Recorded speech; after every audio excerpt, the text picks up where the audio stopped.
नमस्कार, आप देख रहे हैं सी न्यूज भारत। मैं हूं आपके साथ ज्योति अरोड़ा। वक्त हो गया है न्यूज बुलेटिन का, जिसमें हम जानेंगे कि कहां ग्रामीणों को बनाया गया बंधक, कहां पत्रकार वार्ता हुई आयोजित और कहां सी न्यूज भारत की खबर का हुआ असर। इन सभी खबरों पर होगी विस्तार से चर्चा। तो आइए शुरू करते हैं जिलेवार खबरों का सिलसिला। बाराबंकी में अंसारी बिरादरी के कद्दावर अगवाकार अहमद हसन को सपा के राष्ट्रीय अध्यक्ष ने इतना बड़ा गम व तकलीफ दी कि वह सदमा बर्दाश्त न कर सके। जिन अखिलेश के वालिद की जान अहमद हसन ने बचाई, वही अहमद हसन जेरे इलाज रहे पर अखिलेश ने उनका हाल तक ना पूछा। पूर्वांचल से टिकट वितरण में अंसारी बिरादरी को सिरे से गायब कर अखिलेश ने इतना बड़ा अपमान किया है कि जिसकी तुलना कोई नहीं कर सकता। इस तरह पसमानदा बिरादरी को अपमानित करने वाले अखिलेश यादव को नतीजे सबक सिखाएंगे। ये बात ऑल इंडिया पसमानदा मुस्लिम महाज के प्रदेश अध्यक्ष वसीम राइन ने आज विधानसभा रामनगर के अंतर्गत कस्बा सूरतगंज में आयोजित पत्रकार वार्ता में कही। उन्होंने इस विधानसभा क्षेत्र के चुनाव का जिक्र करते हुए कहा कि जिस कांग्रेस की नेहरू सरकार में मंत्री रहे रफी अहमद किदवई ने आर्टिकल 341 के तहत पसमानदा मुस्लिम समाज पर धार्मिक प्रतिबंध लागू किए, उन्हीं के भतीजे फरीद महफूज किदवई रामनगर विधानसभा क्षेत्र से समाजवादी पार्टी के टिकट पर चुनाव लड़ रहे हैं। सपा ने 85% बिरादरी को मिलाकर बने पसमानदा समाज को उपेक्षित व अपमानित कर विदेशी मुसलमान को टिकट दे दिया है। इसी से सपा की नीति व नियत की कलाई खुल जाती है और इन हालात में सपा कैसे उम्मीद कर सकती है कि पसमानदा समाज उनको पसंद करेगा, बल्कि अब जागरूक पसमानदा समाज उसे चुनेगा जो उसके हक हुकूक की बात कर रहा हो। संगठन मेरे ऑल इंडिया पसमानदा मुस्लिम महाज, मैं उसका प्रदेश अध्यक्ष हूँ और ये हमारे जिला अध्यक्ष नसरुद्दीन अंसारी साहब हैं, इन्हीं की अध्यक्षता में आज प्रस्थान कर रहे हैं। ये हमारे संगठन का जो मुख्य उद्देश्य है तो सामाजिक बराबरी और सत्ता में हिस्सेदारी और राजनीतिक संगठनों में हिस्सेदारी, इस पर हमारा संगठन पूरे प्रदेश में काम कर रहा है। और आज चुनाव के समय नहीं, हम सालों साल से बराबर काम करते चले आ रहे हैं। और आज यहाँ जो प्रेस कॉन्फ्रेंस करने की ज़रूरत पड़ी है कि समाजवादी पार्टी ने पसमानदा मुसलमानों का वोट दिया है। कांग्रेस पार्टी सबसे ज़्यादा पहले मुसलमानों को वोट दिया और कांग्रेस के बाद अगर किसी ने पसमानदा मुसलमानों को वोट दिया है 70-75 तो समाजवादी पार्टी। यहाँ जो प्रत्याशी समाजवादी पार्टी ने दिया है तो वो आप भी जानते ही लोकल में रहने वाले हैं और यहाँ प्रेस कॉन्फ्रेंस करने की भी हमारी यही मंशा था कि लोकल लोग सब जान लीजिए। जिस बिरादरी को उन्होंने टिकट दिया है किदवई होते हैं जी, और उनका इस पूरे विधानसभा में एक भी घर नहीं होगा। आबादी अंसारी, राई, कुरैशी, इन सब लोगों की जो है आबादी है और टिकट उन्होंने दिया है जो विदेश से मुसलमान आए थे, विदेशी मुसलमान। आप देखिए लोग बुखारी या किदवई या नकवी जो टाइटल लगा रहे हैं, आज भी ये अपने को मानते हैं या खान लगाते हैं। तो ये लोग अपने को खान लगाते हैं कि हम अफगानिस्तान से आए थे, हमारे पूर्वज आज भी अपने टाइटल नहीं हटा रहे हैं कि और हम लोग यहाँ के भारत के मूल निवासी हैं, कन्वर्टेड मुसलमान हैं हम लोग यहाँ के। तो ये पार्टियाँ जो है पता नहीं कि उनको विदेशी मुसलमान पसंद है, ये टिकट या कुछ राजनीतिक हिस्सेदारी देती हैं तो इन्हीं लोगों ने देती है। जबकि जो पसमानदा मुसलमानों की जो टोटल आबादी है 20%, तो उसमें 16% पसमानदा मुसलमानों की आबादी है और 4% आबादी जो है ये अशराफ मुसलमान हैं जो किदवई खान पठान अपने को लिखते हैं ये, और ये यहाँ के मूल निवासी हैं क्योंकि ये सब बाहर से आए हुए विदेशी मुसलमान हैं। अब पार्टियाँ इनको क्यों टिकट देती हैं, उनकी क्या मजबूरी है ये तो हमें नहीं पता, लेकिन आबादी यहाँ राई की है, कुरैशी की है, अंसारी की है और अंसारी बहुत बड़ी आबादी है मुसलमान।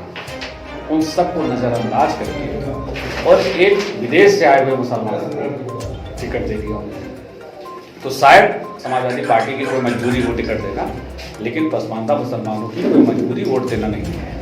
तो आप रामनगर विधानसभा में समाजवादी पार्टी में देखिए, मैं किसी पार्टी का कभी कोई पदाधिकारी नहीं रहा, कभी नहीं रहा। कहा जाता है जिला अध्यक्ष के दौर में रहे। नहीं, समाजवादी पार्टी के पदाधिकारी मैं रहा नहीं।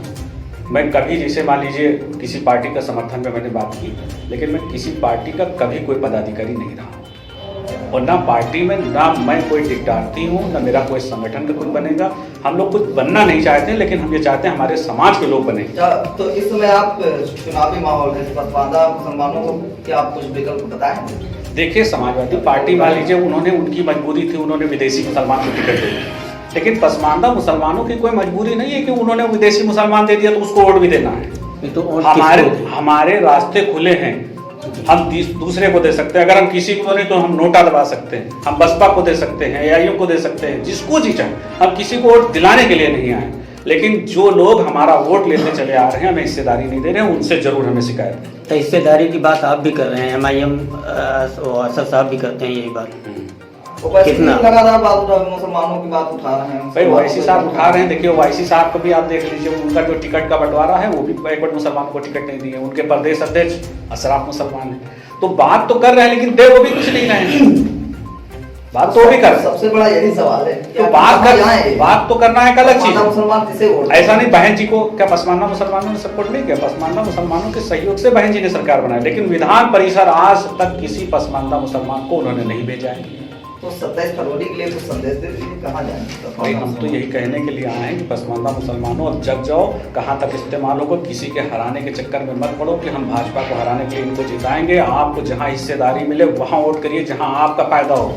आप ये हराने जिताने का चक्कर छोड़ दीजिए, से बाहर निकलिए। जैसे ये लोग हम लोग का ब्लैकमेल करके कि भाजपा को हराना तो हमको जिताओ, हमारी कोई मजबूरी नहीं, हमारा कोई ठेका नहीं किसी को हराने का।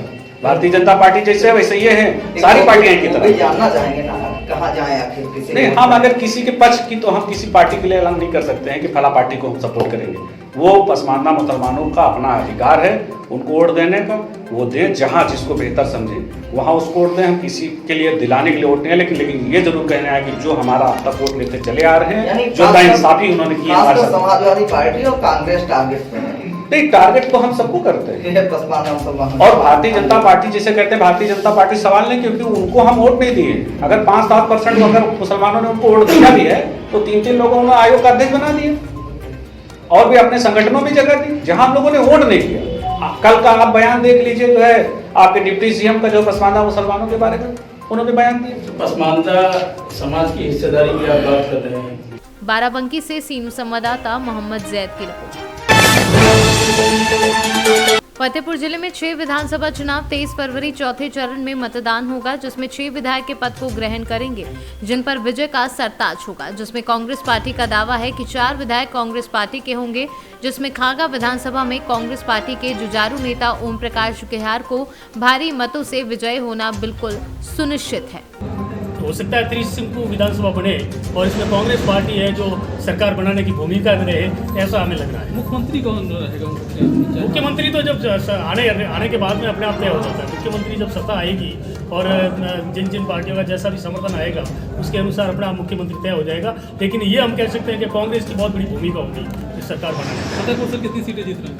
फतेहपुर का वातावरण बहुत अच्छा है। हमारे जो जिलाध्यक्ष जी है, इनकी जो कार्यशैली है उस कार्यशैली से लोग काफ़ी प्रभावित है। कांग्रेस ने इसको बहुत मजबूती दी है और हमें विश्वास है कि ज़्यादा तो हम नहीं कह सकते, मैं तो खागा का ही कह सकता हूँ कि खागा विधानसभा हम बहुत मजबूती से जीत की और अग्रसर हो रहे हैं। और जैसे जैसे चुनाव नज़दीक आ रहे हैं, हमारे लोकप्रिय जो प्रत्याशी है, जो बहुत ही मिलनसार और लोगों में जैसा वातावरण सुनने में मिल रहा है, हमारी सीट हम खागा पर सीट निकालेंगे। इसके साथ में आसपास की सीटें भी हमें 2-3 सीटें और मिलने की संभावना है। खागा 6 सीटें हैं, 6 में से हम 3 से 4 सीटें जीतने की स्थिति में अभी टक्कर में चल रहे हैं और ये हमें पूरा विश्वास है कि खागा सीट हम निकालेंगे। ये हम कांग्रेस कितनी सीटें ला रही हैं? कांग्रेस, मेरा अपना जो अनुमान है, जैसे जैसे ये चरण आगे बढ़ते जाएंगे, कांग्रेस का जो परसेंटेज है वो बढ़ता जाएगा। लगभग 250 से ज़्यादा सीटें जो है कांग्रेस इस बार प्रियंका दीदी के व्यक्तित्व पे और जो चुनावी घोषणा पत्र है उस पर जो है आएगी। आप पूर्ण बहुमत से, आपके बताने के हिसाब से पूर्ण बहुमत से आ रहे हैं? जी, पूर्ण बहुमत से ही सरकार जो है जानती। तो मुख्यमंत्री का चेहरा क्या होगा? मुख्यमंत्री का चेहरा तो अभी आप देख ही रहे कि कौन है हमारे सामने, वही होंगे। आपका शुभ नाम? मिसबाहुल हक। फतेहपुर से सीनू संवाददाता ब्रजेश श्रीवास्तव की रिपोर्ट। विगत दिनों हुए गया जिला के अंतर्गत बेलागंज प्रखंड के मेन थाना के कोरमथू पंचायत के गांव आड़तपुर का मामला है, जहां ग्रामीणों ने बालू माफिया का विरोध किया तो पुलिस प्रशासन के द्वारा ग्रामीणों को उल्टे बंधक बनाया गया। करना है कि जब तक से तटबंध नहीं होता है और खनन किया जाएगा तो हमारा गांव डूब जाएगा।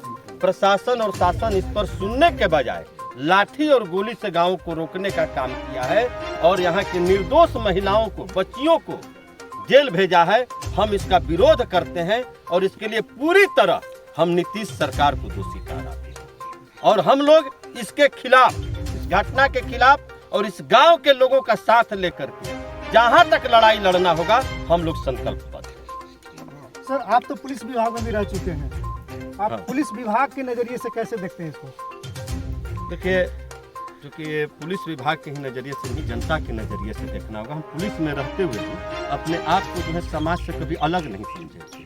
हम समझ रहे हैं कि आज जिस तरह से हमारा पुलिस भाई लोग घर में घुस करके गरीब महिलाओं के बक्सा तोड़ने का क्या मकसद था? कोई उसमें तो उग्रवादी नहीं छुपा हुआ था। हमने देखा कि उनका बक्सा तोड़ दिया गया है, पैसा ले लिया गया। ठीक है, आपको रोकना था तो जहाँ पर घटना थी वहाँ पर आप रोकते। मोटरसाइकिल तोड़ने से तो कुछ नहीं मिला। ये हमें संविधान इजाजत देता है, जिस तरह का अपराध हो उसी तरह का सजा होना चाहिए। आप सुन रहे हैं, ये स्वराज दूसरी चीज है कि कहीं भी हम भी कानून में 16 बरिस रहे हैं, कानून के कहीं किताब में कोनो पाना पर नहीं लिखल कि किसी माता बहन का हाथ पीछे बांध करके लाठी से मारा जाए। किस सेक्शन के तहत उसका आप हाथ बांधे हैं, किस सेक्शन के तहत उसके चुत्तर पर आप लाठी मार रहे हैं? आप इस कारण से मार रहे हैं कि ये लोग गरीब हैं। इसका मतलब कि एकरा से अच्छा तो अंग्रेज के राज रहता ना, तो वो कहीं ज्यादा अच्छा रहता। ये इस तरह का सरकारी संदेश दे रहा है और हम इस घटना से मर्माहत हैं, आहत हैं, शर्मिंदा हैं कि हमारा पुलिस विभाग ऐसा कर रहा है और प्रशासन उससे करवा रहा है। अगर सर ग्रामीण जनता आपसे न्याय की गुहार लगाती है, आप कहां तक साथ दे पाएंगे? न्याय की गुहार लगाने की जरूरत नहीं, हम साथ देने के लिए आ चुके हैं। हम अखबार में पढ़े हैं और यहाँ पहुँचे हैं और मेरा तो यहाँ तक कहना है कि घटना के बाद भी अगर कोई के खून ना खौलल तो खून नहीं पानी है। तो ये हुए स्वराज पार्टी के राष्ट्रीय अध्यक्ष हैं।